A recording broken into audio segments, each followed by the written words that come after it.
नमस्कार दोस्तों, कैसे हैं आप लोग। आशा करते हैं बहुत ही अच्छे होंगे। दोस्तों हम लोग RS अग्रवाल की मैथ को हल कर रहे हैं और आज शायद नंबर सिस्टम का चैप्टर जो आपका चल रहा संख्या पद्धति ये ख़त्म भी हो जाएगा। इसके बाद कोई अगला चैप्टर हम लोग उठाएंगे। आप लोग अगर वीडियो देखते हैं और थोड़ा बहुत समझ में आता है तो कमेंट करके बताया करिए कि वीडियो कैसा लग रहा है। ठीक है दोस्तों, और अगर आप लोग चैनल पर नए हैं तो चैनल को सब्सक्राइब कर लीजिए और ज़्यादा से ज़्यादा लोगों में शेयर कीजिए। ठीक है दोस्तों, हम लोग आगे बढ़ते हैं। आज हम लोग क्वेश्चन नंबर 125 को देखेंगे। किसी संख्या को 4 से भाग देने पर किसी संख्या को 4 से भाग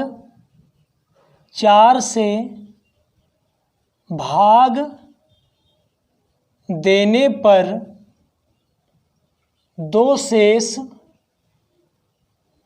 बचता है। जब हम 4 से भाग देते हैं तो 2 शेष बचता है। यदि प्राप्त भागफल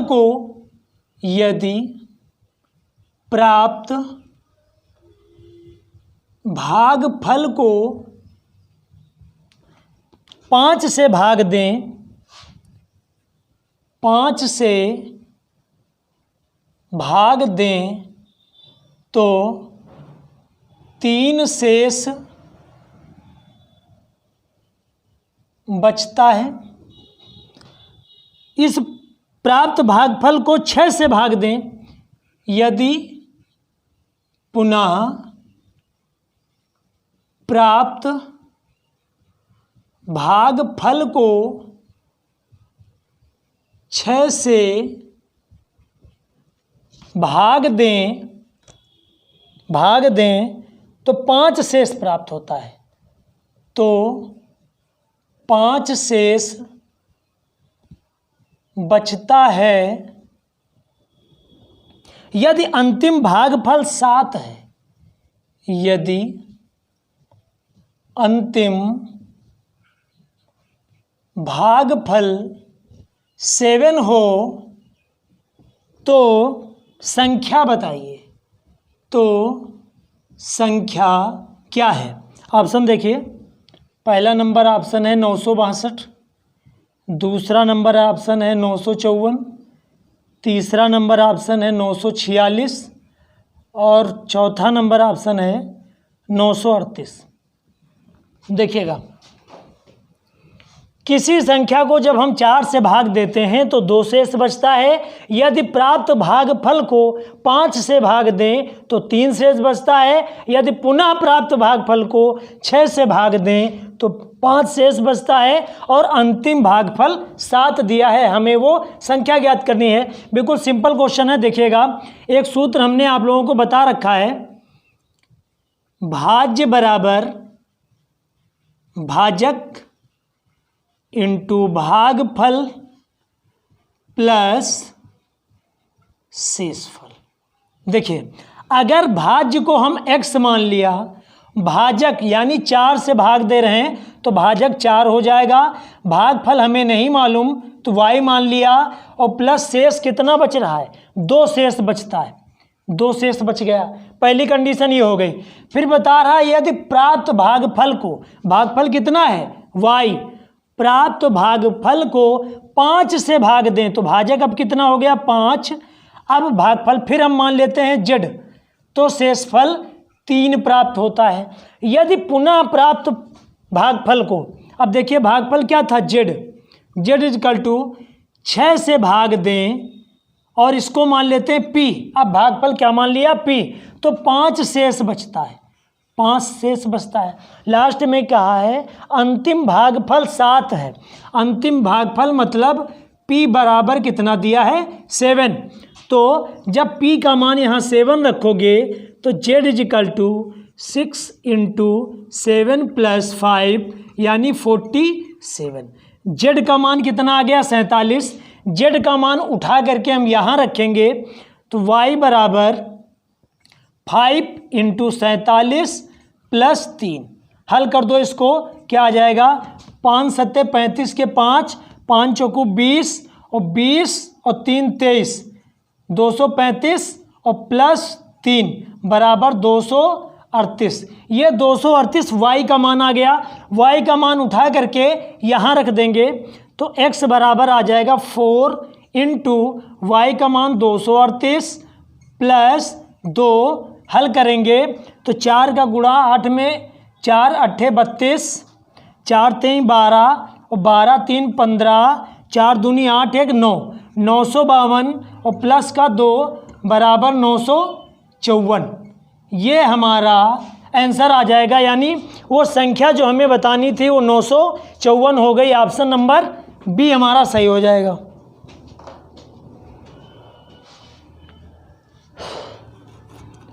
इसके बाद हम लोग नेक्स्ट क्वेश्चन की ओर बढ़ते हैं। क्या है अगला क्वेश्चन, देखिएगा।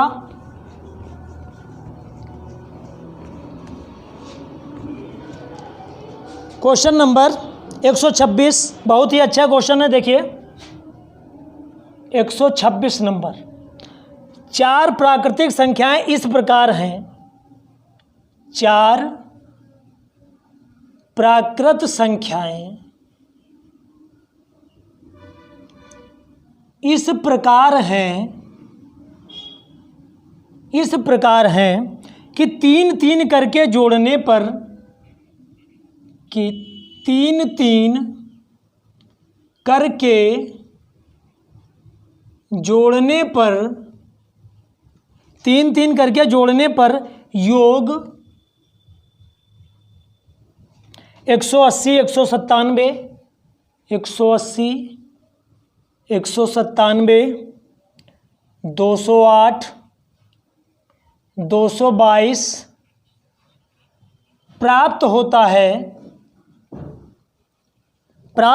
है। इन संख्याओं का माध्य कितना है? इन संख्याओं का माध्य कितना है? देखिएगा, इसके ऑप्शन देख लीजिए। 89 सही 2/3, 80 सही 7/8, 67 सही 1/2, 67 सही 1/4।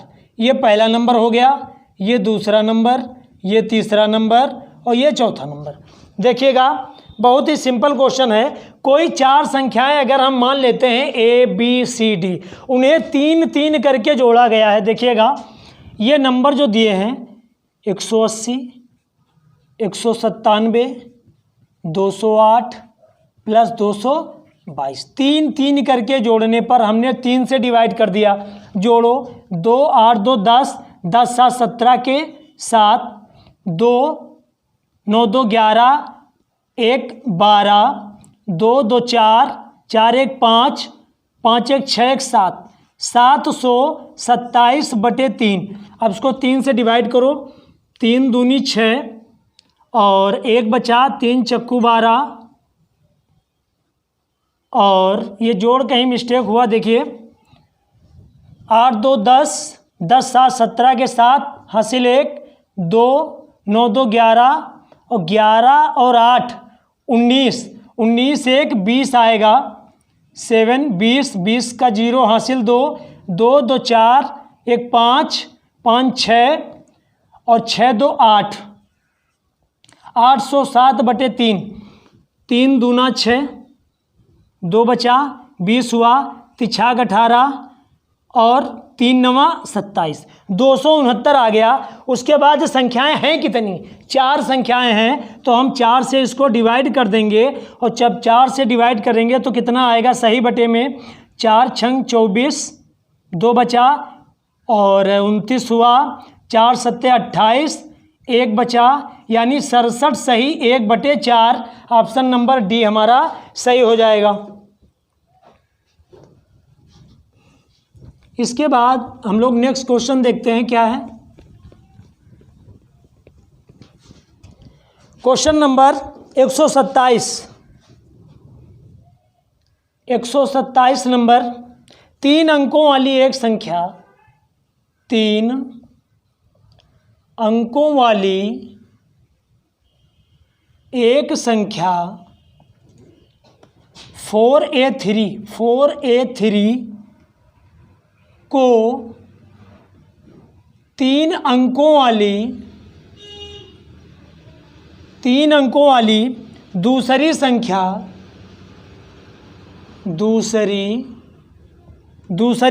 984 में जोड़ने पर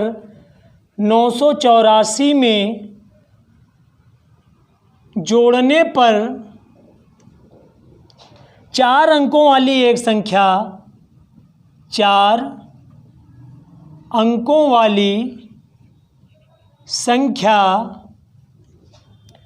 13B7 प्राप्त होती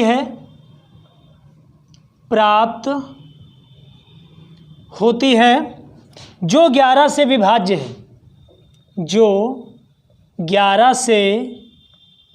विभाज्य है।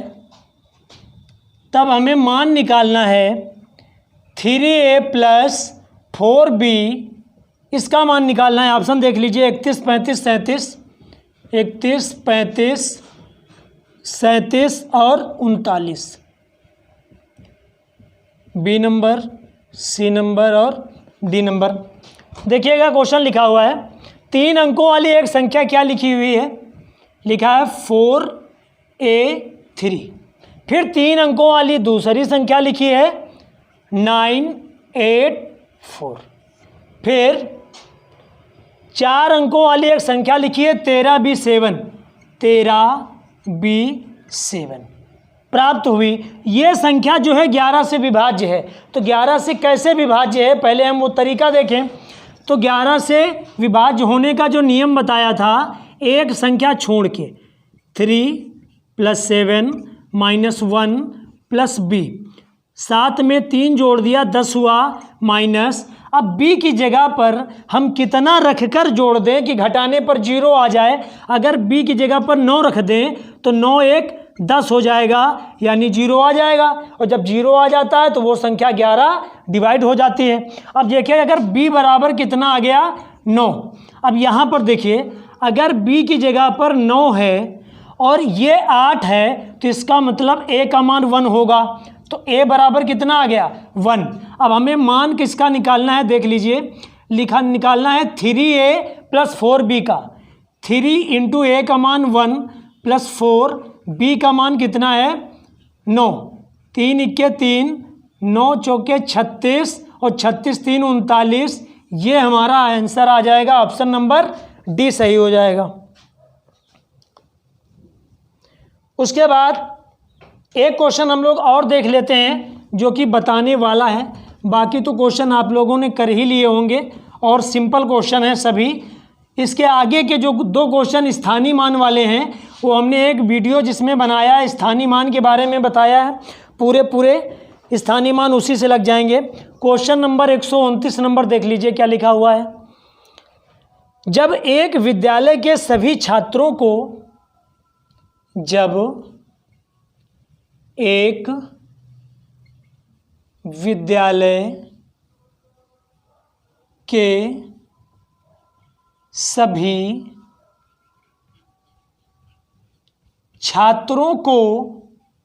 सभी छात्रों को 54 छात्रों की पंक्ति में 54 छात्रों की पंक्ति में खड़ा किया जाता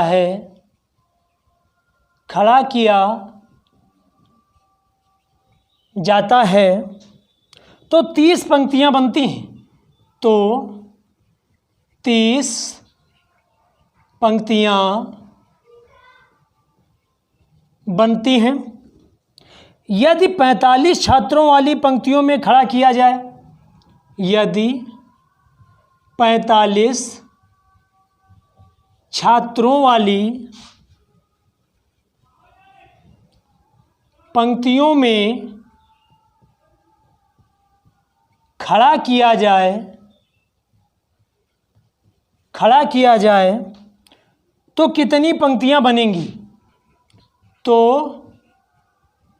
कितनी पंक्तियां बनेंगी। इसके ऑप्शन देख लीजिए 25, 42, 36, 25, 42, 36, 32, इनमें से कोई नहीं, इनमें से कोई नहीं। पहला नंबर ऑप्शन हो गया, ये दूसरा नंबर हो गया, ये तीसरा नंबर हो गया, चौथा नंबर हो गया और ये पांचवा नंबर हो गया। देखिए, जब एक विद्यालय के सभी छात्रों को 54 छात्रों की पंक्ति में खड़ा किया जाता है, कितने छात्रों? 54 छात्रों की पंक्ति में खड़ा किया जाता है तो 30 पंक्तियां बनती हैं। कितनी पंक्तियां बनती हैं? 30 पंक्तियां बनती हैं। यदि 45 छात्रों वाली पंक्तियों में खड़ा किया जाए तो कितनी पंक्तियां बनेंगी? हमने माना x पंक्तियां बनेंगी। हल कर दो। 9 पन्ना 45, 9 छक्का 54, 5 छक्का 30 और 6 छंग 36। कितनी पंक्तियां बनेंगी? 36। ऑप्शन नंबर सी हमारा सही हो जाएगा। ठीक है दोस्तों, ये RS अग्रवाल का जो नंबर सिस्टम है इसको हमने पूरी कोशिश की है और ज़्यादा से ज़्यादा क्वेश्चन इसको बताए हैं, और इसको एक बार आप लोग दोबारा रिपीट करके देखना, और अगर वीडियो पसंद आए तो लाइक करना, शेयर करना। नमस्कार।